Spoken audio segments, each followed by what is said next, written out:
हमसे बातचीत करने के लिए। हमारे साथ बात करने के लिए पूर्व वित्त मंत्री जयंत सिन्हा जी हैं। सर, कल बजट पेश हुआ है, आप आज प्रधानमंत्री ने संबोधन भी किया, किस तरीके से देखते हैं इसको? आज माननीय प्रधानमंत्री जी ने इस बजट का जो विज़न है, वो आत्मनिर्भरता का जो विज़न है, उसको विस्तृत रूप से हम लोगों को समझाया और उन्होंने बताया कि कैसे हर वर्ग को हम लोगों ने लाभ दिया है, चाहे वो गरीब हों, चाहे वो किसान हो, युवा हो, मिडिल क्लास हो, सबको लाभ मिला है इस बजट के द्वारा। और जिस दिशा में हम लोग बढ़ रहे हैं, जिस तरीके से और जिस गति से हम लोग बढ़ रहे हैं, वो अकल्पनीय है और हम लोगों को एक नई ऊंचाई तक ले जाएगा। सर, अगर वहीं बात की जाए तो विपक्ष लगातार कह रहा है कि जो नौकरी पेशा हैं, जो गांव से जुड़े हैं, उनकी जेब में कुछ नहीं गया है।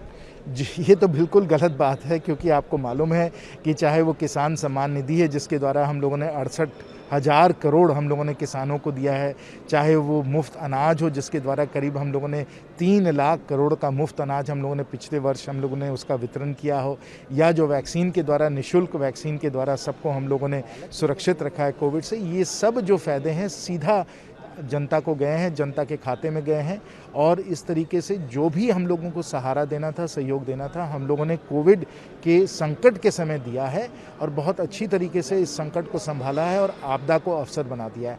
अब हम लोगों को एक नए चैप्टर की ओर बढ़ना है और इस चैप्टर में रोज़गार पे हम लोगों को ध्यान देना है, हम लोगों को इनोवेशन पे ध्यान देना है, डिजिटल पे ध्यान देना है, ग्रीन इकोनॉमी पे ध्यान देना है। और ये बजट जो है, इन सब अगर आप बातों को देखिए, बहुत ही कुशलता से उनको वो आज के समय आगे ले जा रहा है। तो ये थे जयंत सिन्हा जी ने कहा कि ये जो बजट है ये आम लोगों के लिए, ये जनता के लिए है।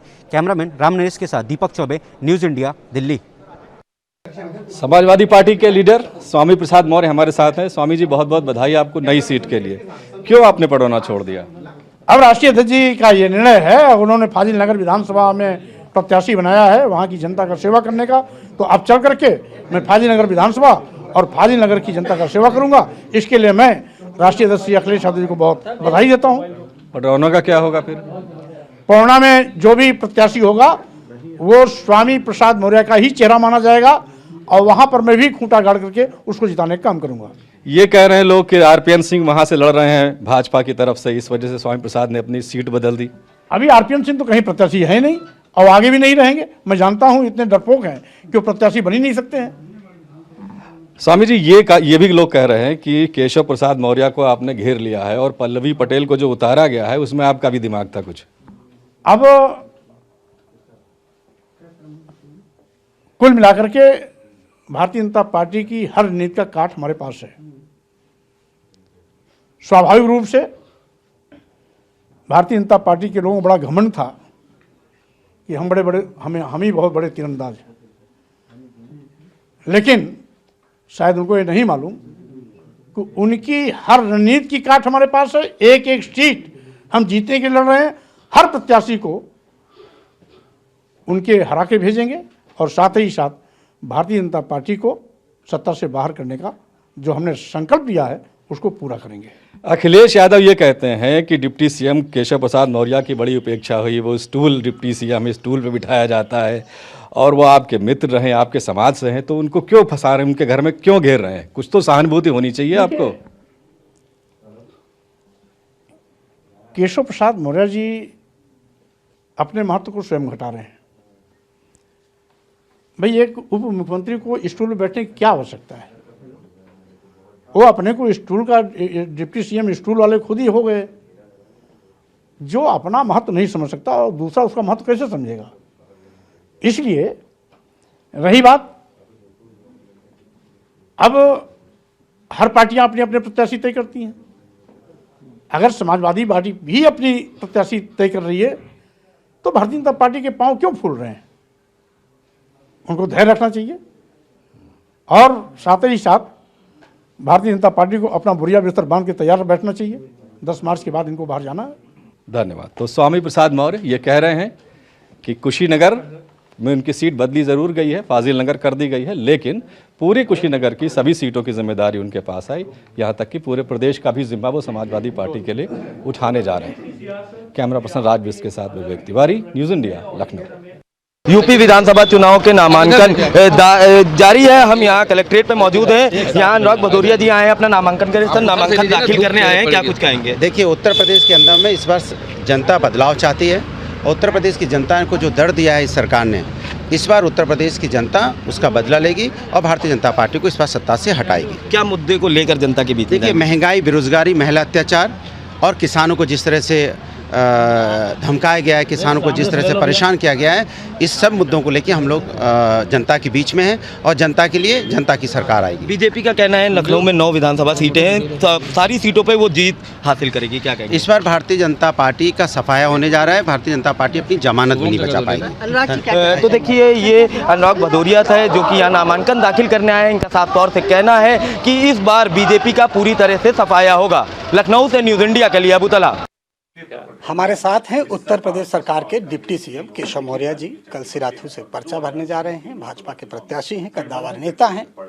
सर, कल सिराथू से आप जा रहे हैं पर्चा भरने, आपके अपोजिट पल्लवी पटेल हैं, क्या कहें? नहीं, प्रत्याशी के रूप में आई हैं, उनका स्वागत है, लेकिन मुझे लगता है सिराथू का बेटा हूँ, वहाँ का नेता नहीं हूँ, और सिराथू विधानसभा मेरा परिवार है और मेरे परिवार में कोई सेंध नहीं लगा सकता है, ये मेरा विश्वास है। सर, पश्चिम उत्तर प्रदेश में आप काफ़ी एक्टिव हैं और इस समय तमाम बयान भी आ रहे हैं। अभी जयंत चौधरी का बयान आया है कि ऐसे भर भर के वोट करो, बीजेपी नेताओं की चर्बी उतर जाए, या इस तरह की शब्दावली। नहीं, देखिए, ये समाजवादी पार्टी गठबंधन का सुपड़ा पश्चिम उत्तर प्रदेश से साफ हो चुका है, केवल वोट पड़ना और गिनना बाकी। क्योंकि सर पोटली लेके घूम रहे हैं साथ। नहीं, पोटली वो लाल लाल है ना, टोपी भी लाल है, पोटली भी लाल है, वो खतरे की घंटी है। और यह खतरे की जो संकेत है, उससे लोग सावधान भी हो गए हैं कि ये लाल पोटली भी दिखा रहे हैं, लाल टोपी भी लगा रहे हैं, अंदर इनके क्या है लोग समझ गए हैं, अंदर इनके जिन्ना है। तो जिन्ना जिसके अंदर है, उस जिन्ना के जिन्न को बाहर निकालने के लिए समाजवादी पार्टी को समाप्तवादी पार्टी बनाना पड़ेगा। अच्छा, अखिलेश यादव ने अभी बयान दिया है कि बीजेपी के लोग डरा के वोट मार रहे हैं पश्चिम उत्तर प्रदेश में। नहीं, हमें डराने की कोई आवश्यकता नहीं है। लोग जानते हैं 2012 से 2017 के बीच में श्री अखिलेश यादव जी मुख्यमंत्री थे, उनके नेतृत्व की सरकार थी, और उनके नेतृत्व की सरकार में क्या आतंक था, क्या सुरक्षा थी, क्या भय का माहौल था आम जनता में, वह वहाँ की जनता जानती है। इसलिए हमें डराने की आवश्यकता नहीं है। जनता स्वयं डर से मुक्त रहने के लिए डरे, अगर कोई तो अपराधी डरे, माफिया डरे, दंगाई डरे, भ्रष्टाचारी डरे, और इसके लिए कमल खिलाना जरूरी है। जनता जानती है, इसलिए कमल खिल रहा है और कमल खिला था। शिवपाल यादव और अखिलेश यादव के खिलाफ कोई प्रत्याशी नहीं उतारे हैं जो और दल हैं। देखिए, सपा, बसपा, कांग्रेस, यह तीनों एक रहते हैं, और जब ये तीनों एक रहते हैं तो एक दूसरे के खिलाफ प्रत्याशी नहीं उतारते हैं। बाकी जगह ये दिखाएं कि हम सपा के खिलाफ लड़ रहे हैं, बसपा के खिलाफ लड़ रहे हैं, कांग्रेस के खिलाफ लड़ रहे हैं, तो इतिहास इनका इस बात का गवाह है कि जब 2004 से लेकर के 2014 तक मनमोहन सिंह जी की अगुवाई में कांग्रेस की केंद्र में सरकार थी, तो सपा बसपा की बैसाखी लगी थी। और जब 2019 का लोकसभा चुनाव हुआ, 2014 का लोकसभा चुनाव हुआ, तो श्रीमती सोनिया गांधी जी के खिलाफ, श्री राहुल गांधी जी के खिलाफ इन दोनों दलों ने अपने प्रत्याशी नहीं दिए। तो स्पष्ट है कि यह सब आपस में मिले हुए हैं, लेकिन ये सब विरोधी जितने हैं अभी अलग अलग हों तो सारी सीटों से कांग्रेस अपने प्रत्याशी हटा ले, बसपा अपने प्रत्याशी हटा ले, चाहे सपा अपने प्रत्याशी हटा ले, लेकिन कमल का फूल ही खिलेगा। ठीक है, तो ये थे हमारे साथ डिप्टी सीएम केशव प्रसाद मौर्य, जिनका साफ कहना है कि आने वाले वक्त में भारतीय जनता पार्टी का कमल खिलेगा, और साथ ही अखिलेश यादव और शिवपाल यादव के खिलाफ कांग्रेस ने प्रत्याशी नहीं उतारे हैं। उसके जवाब में उन्होंने कहा है कि ये सभी दल एक ही हैं। देखना ये होगा कि आने वाले वक्त में सिराथू से जिस तरह से सपा ने अपना प्रत्याशी उतारा है, कितनी तगड़ी फाइट देखने को सिराथू में मिलेगी। कैमरामैन हरी के साथ नीरज मिश्रा, न्यूज़ इंडिया, लखनऊ। अखिलेश यादव कहते हैं कि जनता की जेब में कुछ नहीं गया है। हमारे साथ बात करने के लिए केंद्रीय मंत्री अनुराग ठाकुर जी हैं। सर, आप यूपी चुनाव देख रहे हैं, अखिलेश यादव का इस तरीके का बयान। मैं एक ही बात कहूँगा, उत्तर प्रदेश को गुंडा राज, माफिया राज और भ्रष्टाचार के हाथों जो अखिलेश यादव जी के 5 साल में था, जो मायावती जी के 5 साल में था, उससे मुक्ति दिलाने का काम योगी आदित्यनाथ जी की सरकार ने किया है। मोदी जी ने केंद्र से जितनी योजनाएं भेजी, सपा की सरकार में वो लागू तक नहीं होती थी।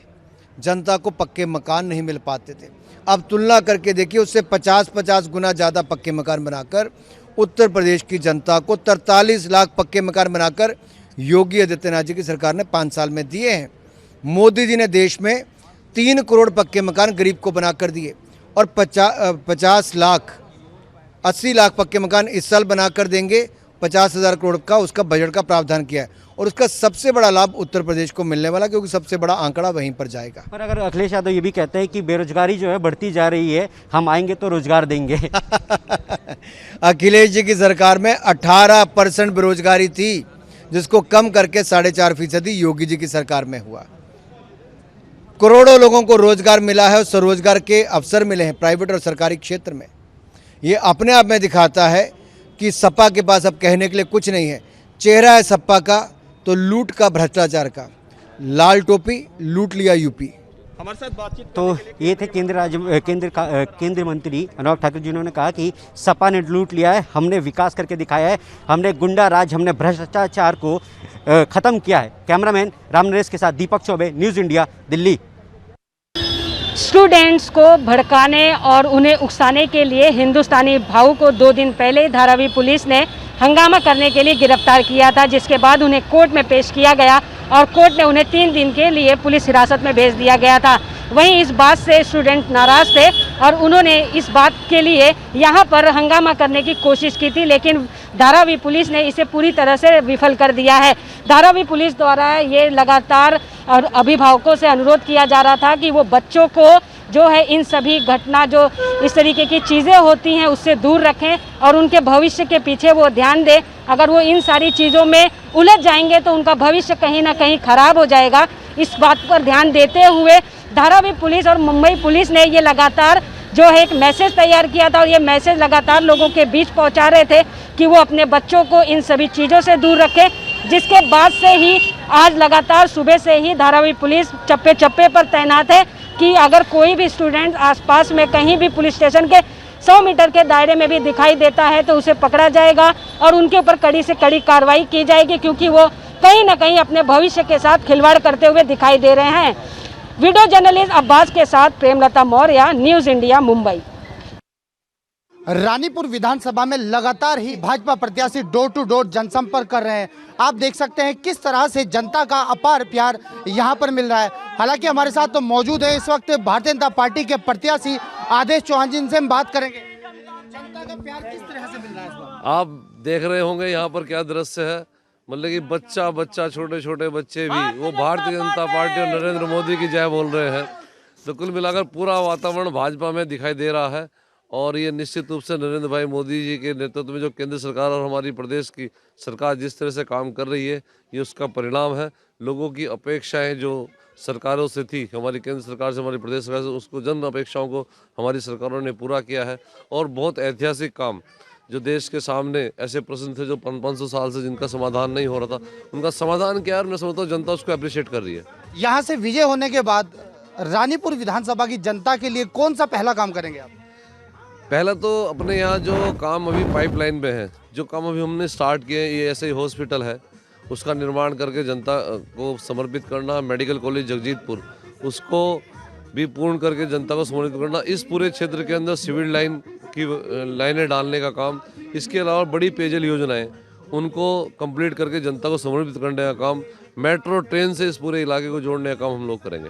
तो लगता है इस बार फिर उत्तराखंड में मोदी का जादू चलने वाला है। अपने सहयोगी के साथ मैं संजय पुंडीर, न्यूज़ इंडिया, हरिद्वार। इस वक्त हम मौजूद हैं सेक्टर 50 में, जो कि पूर्व IPS राम नारायण सिंह का मकान है।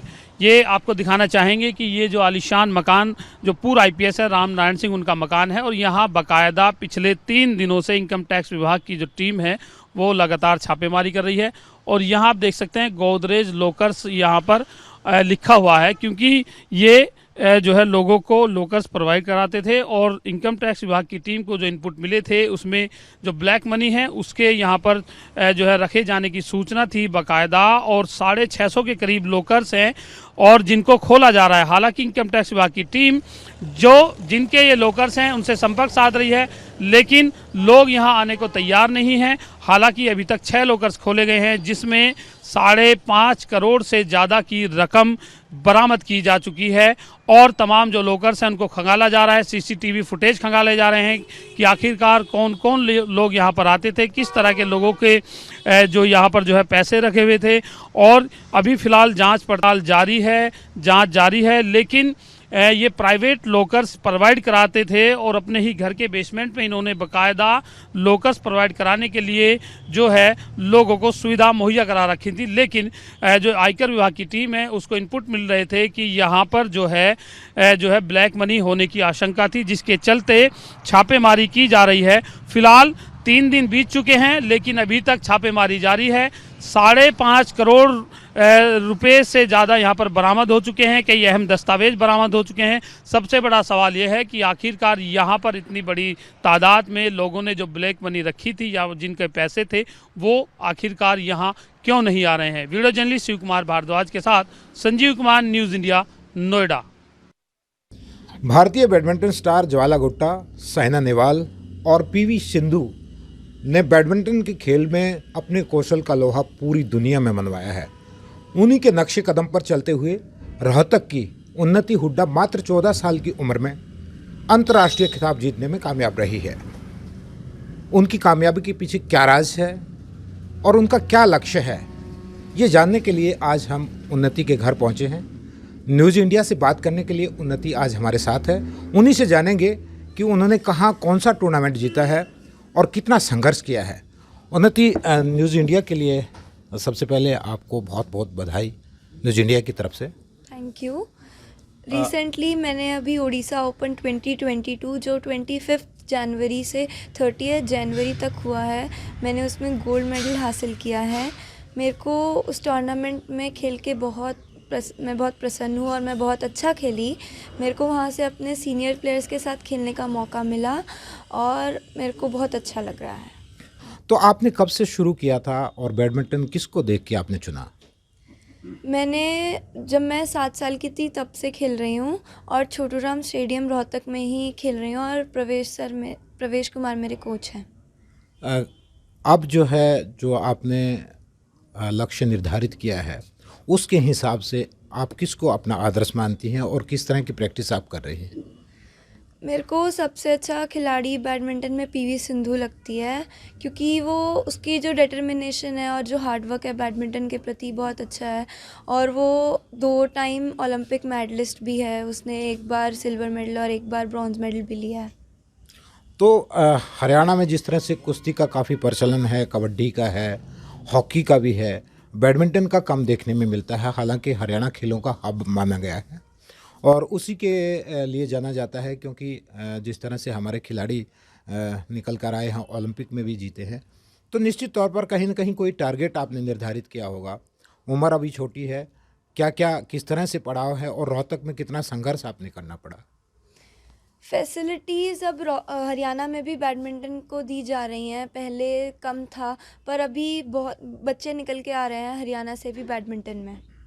2 चीज़ें उभर कर सामने आती हैं। एक तो हरियाणा जो है खेलों का हब माना गया है, उसमें एक कड़ी और उन्नति हुड्डा के रूप में जुड़ने वाली है।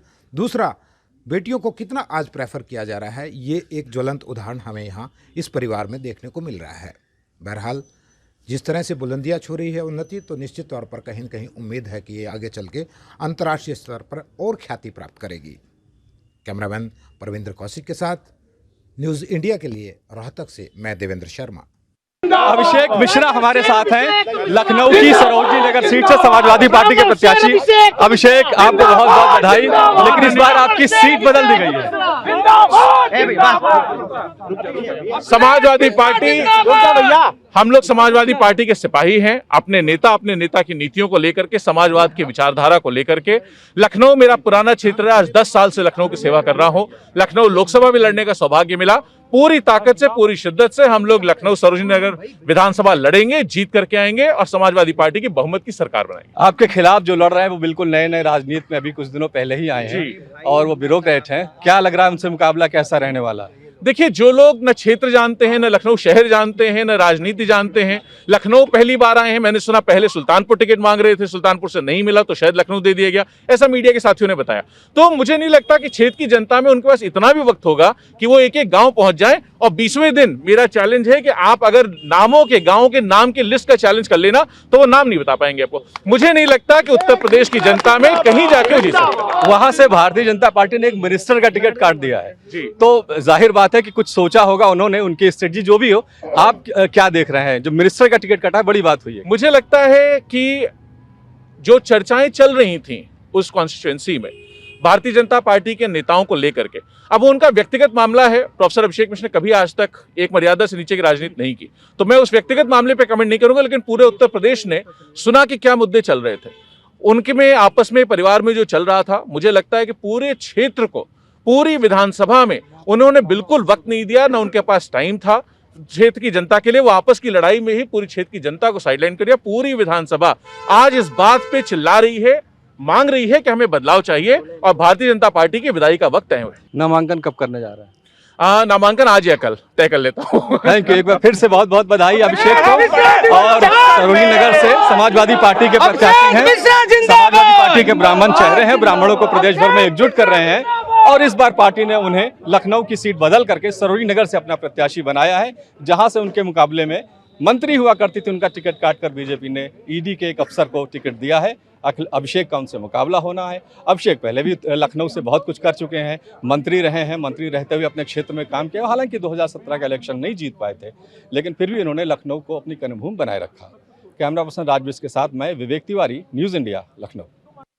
अमेरिकी अखबार न्यूयॉर्क टाइम्स में दावा किया गया है कि साल 2017 में भारत और इजराइल के बीच पेगासस नाम के एक सॉफ्टवेयर के बीच 15,000 करोड़ रुपए का जो है सौदा हुआ था, जिसको लेकर अब कांग्रेस जो है सत्ता में बैठी जो भारतीय जनता पार्टी है, सरकार है, उस पर आक्रामक हो गई है। और मुंबई, देश की आर्थिक राजधानी मुंबई में कांग्रेस जो है बीजेपी के दफ्तर पर जो है अपना प्रोटेस्ट करने जा रही है, लेकिन अब भारतीय जनता पार्टी जो है वो कांग्रेस पर हमलावर हो गई है। तस्वीरों में इस वक्त देख सकते हैं मुंबई के दादर इलाके में इस वक्त मौजूद है, जहां पर नारा दिया जा रहा है कि सोनिया गांधी जिसकी मम्मी है वो सरकार निकम्मी है। कहीं न कहीं महाराष्ट्र सरकार पर निशाना साधा जा रहा है और उसी के साथ टीपू सुल्तान के नाम पर भी बवाल मचा हुआ है। पेगासस सॉफ्टवेयर एक ऐसा सॉफ्टवेयर है, इसमें दावा किया गया था कि जो भारत के बड़े बड़े लोग हैं, चाहे पत्रकार हो चाहे बड़े नेता, उनके फोन टैपिंग जो है इस सॉफ्टवेयर के माध्यम से किया जा रहा था। 2017 में भारत और इजराइल के बीच ये सौदा हुआ था तकरीबन 15,000 करोड़ रुपए का। अब इस बात की खुलासा हुई है कि न्यूयॉर्क टाइम्स में जो आर्टिकल छपा है उसमें कहा गया है कि सरकार जानबूझकर कई सारे लोगों की फोन टैपिंग करा रही थी। इस वजह से कांग्रेस को बैठे बैठाए यहाँ पर मुद्दा मिल गया है और सरकार पर जो है सत्ता में बैठी जो मोदी सरकार है इस पर आक्रामक है। संसद भवन में भी आज इस मामले पर जो है गहमागहमी हुई है, इस पर चर्चा की जा रही है सदन में, क्योंकि जिस तरीके से जो खुलासे हुए हैं कि भारत और इजराइल, जब प्रदेश के प्रधानमंत्री नरेंद्र मोदी उस वक्त इजराइल गए थे, वहां पर उनके ऊपर ये सॉफ्टवेयर को लेकर जो है सौदा हुआ था और इसमें फोन ऐसा सॉफ्टवेयर बना। लखनऊ की सरोजनी नगर सीट पर मचे घमासान के बाद अब समाजवादी पार्टी और भारतीय जनता पार्टी दोनों ने अपने प्रत्याशी उतार दिए हैं। बीजेपी ने वहां से पिछली बार विधायक रही मंत्री स्वाति सिंह का टिकट काट दिया है। वजह ये बताई जा रही है कि उनके पति दयाशंकर सिंह भी वहीं से टिकट मांग रहे थे। दयाशंकर सिंह हमारे साथ हैं, बीजेपी के प्रदेश के उपाध्यक्ष हैं। ये कहा जा रहा है कि आपके और स्वाति के झगड़े में वो सीट राजेश्वर सिंह को मिल गई। नहीं, मैं ये नहीं समझता हूँ कि इसके कारण जो है सीट मिली। पार्टी ने बहुत सारे चीज़ों पर मंथन करने के बाद जो इस समय वर्तमान में जो सबसे बेहतर होता है उसके प्रति पार्टी जो है निर्णय करती है। तो राजेश्वर सिंह का चयन मैं समझता हूं कि वर्तमान परिस्थितियों में, क्योंकि राजेश्वर सिंह जी एक ऐसे चर्चित अधिकारी रहे हैं कि जो देश के बड़े बड़े घोटालों को उन्होंने पर्दाफाश किया। बहुत सारे आज जो आर्थिक अपराधी हैं वो जेल के शिकंजे में हैं। बहुत जहां हजारों करोड़ के उन्होंने जांच किया, वो जांच से प्रभावित नहीं हुए और बड़े बड़े लोगों की उन्होंने जेल के अंदर भेजा। और चाहे वो 2G घोटाला हो, कोयला घोटाला हो, चाहे अगस्त हेलीकॉप्टर घोटाला हो, चाहे आपके लखनऊ का आप रिवर फ्रंट घोटाला हो, ये सभी घोटालों की जांच उन्होंने की। वो एक बहुत ही तेज तरार और चर्चित अधिकारियों में उनका नाम है और लखनऊ से उनको टिकट मिलना हम सब के लिए बहुत ही हर्ष का कारण है। जिसको आपने ज्वाइन कराया उसको टिकट मिल गया और आप मांग रहे थे, आपको नहीं मिला? ऐसा नहीं है कि टिकट नहीं मिला। पार्टी ने कई बार हमको टिकट दिया और लड़ाया भी, और हर परिस्थिति अपना अलग अलग होता है। तो मैं ये नहीं समझता हूँ कि पार्टी ने मुझे बहुत कुछ दिया है। स्वाति सिंह का टिकट कटा है, क्या उनका परफॉर्मेंस अच्छा नहीं था? क्या समीकरण थे? क्योंकि आप संगठन से भी जुड़े हुए हैं, टिकटों के चयन में आपकी भूमिका रहती है, तो क्या वजह रही कि जो उनका टिकट काटा गया? देखिए हर परिस्थितियों को आकलन करके होता है। बहुत सारे हमारे यहाँ मंत्री थे जिनके क्षेत्रों में भी परिवर्तन हुआ है, तो पार्टी ये समझती है, कोई नए लोगों को भी लाई है, तो पार्टी ये समझती है कि भाई कौन व्यक्ति इस समय बेहतर हो सकता है, उस पर निर्णय होता है। अब ये खबर आ रही है कि आप बलिया से, जहाँ के आप हैं और जहाँ पहली बार भी आप टिकट मांग रहे थे काफ़ी समय से, वहाँ से आप लड़ने जा रहे हैं। ये भी मुझे पता नहीं है, न मेरी किसी से वार्ता हुई, और सोनी नगर के बारे में भी सच में बता रहा हूँ कि मुझे से कोई नेतृत्व से कोई इस तरह की बात नहीं होती थी कि, लेकिन हम भी तो मीडिया के ही माध्यम से देखते थे कि मैं भी दावेदार हूँ। बलिया सदर से आपका नाम चल रहा है, बैरिया की भी सीट पर भी फाइनल नहीं है, प्रत्याशी सुरेंद्र सिंह वहाँ से विधायक हैं, तो ये माना जा रहा है कि दयाशंकर सिंह इस बार बलिया से चुनाव लड़ते हुए भाजपा की तरफ से दिखाई देंगे। अब तक आपके पास कोई सूचना है या आप छिपा रहे हैं? नहीं, एक सच में बता रहे हैं कि मैं झूठ नहीं बोलता हूं कभी आप लोग के सामने, और मेरी कोई सूचना नहीं है, ना किसी हमारे नेतृत्व से कोई वार्ता हुई। टिकट तो आप चाह रहे थे ना, विधानसभा चुनाव तो अब लड़ना चाहते ही थे, इसमें कोई संदेह नहीं है। नहीं, राजनीतिक व्यक्ति हैं, चुनाव लड़ना चाहिए। नहीं, मैंने उस समय कहा था कि पार्टी यदि कहेगी तो मैं चुनाव भी लड़ सकता हूं, यदि लड़ाना चाहे तो, या पार्टी यदि हमारा उपयोग लड़ाने में करे तो मैं लड़ाने में ही रह सकता हूं। तो आज पार्टी